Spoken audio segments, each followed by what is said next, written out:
if you look at the peace negotiations in Israel-Palestine over the last 2 decades, we've seen settlements double, we've seen outpost doubles, we've seen the appropriation of resources, we've seen the killing of 1,400 Palestinians in the Gaza Strip in 22 days, and the white phosphorus dropping on children, and 4 million cluster bombs being dropped on southern Lebanon. So the notion that the more moderate we are, the less racist it's going to make racists become is an absolutely bogus concept. In the late 1980s, the vast majority of the Afrikaner population supported apartheid. People giving up their privilege doesn't come easy. What we need, since the international community has failed, my government, through my tax dollars, I give $3.1 billion, not me personally, I don't have $3.1 billion, but through the collective. That'd be awesome. I'd be like, hey, want some money? Through our government, we give $3.1 billion a year in aid to Israel. We give Apache helicopters and Hellfire missiles and cluster bombs and white phosphorus that are then used on open-air prisons and civilian populations. So the question is, what are we going to do about it? Now that the UN vetoes come left and right from the United States, now that they have international cover, there's something called the BDS movement, Boycott, Divestment, and Sanctions. And essentially, Palestinian civil society came together in 2005 and said, look, we are engaged in a rights-based struggle. We need the end to occupation, the deconstruction of the apartheid wall as well, the right of return for Palestinian refugees, and equality for all Palestinians living inside of the state of Israel. It's pretty simple, it's pretty easy, it's in line with international law, and Israel rejects all of these 3 things, and their banker, America, does as well. So what they said was, until these 3 principles are met, we are going to engage in a movement of boycott, divestment, and sanctions. So you have academic and cultural boycott, you have consumer boycott, you have divestment campaigns where universities are pulling out funds that are essentially complicit in a state of apartheid and occupation. And then you have sanctions, which is done more on a country-by-country basis.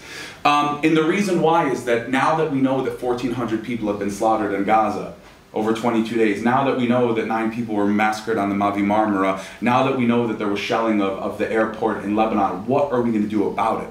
And the reality is that people within society are not going to hold the mirror up to themselves. They need the world community to do that. And that's what they did in South Africa. And there are a lot of similarities, there are a lot of differences.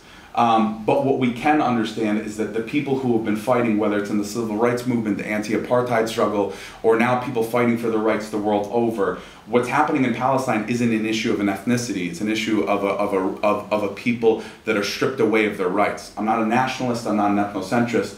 Whether it's Palestine, whether it's people rising up in Egypt or Tunisia, or people fighting for healthcare and economic rights within the United States or England, it's about systems of oppression that we're all fighting against.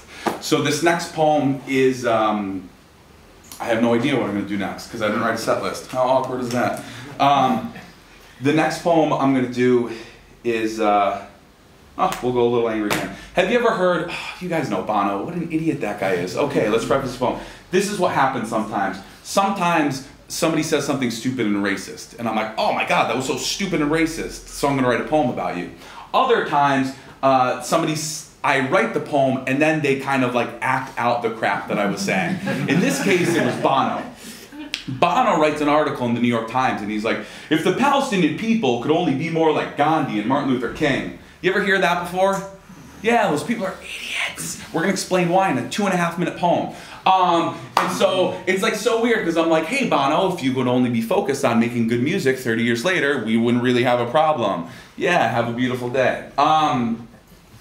And the reason why it's so angering is that it's a slap in the face to 6 decades of nonviolent resistance in Palestine. It's a slap in the face to every single person that's been fired at with a tear gas canister, with a rubber bullet, with a live bullet, that's been thrown in jail, more than 700,000 since 1967, any person that's ended up in a graveyard. It's a slap in the face to the freedom riders this week that took to segregated buses to show that they could go to historic Palestine and that they do live under a system of segregation and apartheid. And it's a slap in the face to every single Palestinian that resists every single day by simply breathing under occupation and under apartheid. So this poem is called Like Gandhi, Like Martin.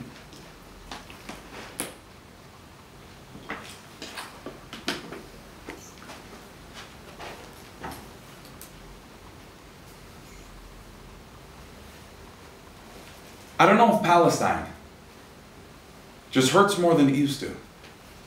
But I try not to think of the kids in Daesh anymore. Great memories tucked under pillowcases, more nightmares brought by morning. Blink images of live-fired, unarmed protesters' cameras. Spill out footage of screaming mothers. Born, bred, dead in the West Bank. Fought like Gandhi, like Martin. But no history book will remember their plight. No one ever told me it would be this hard.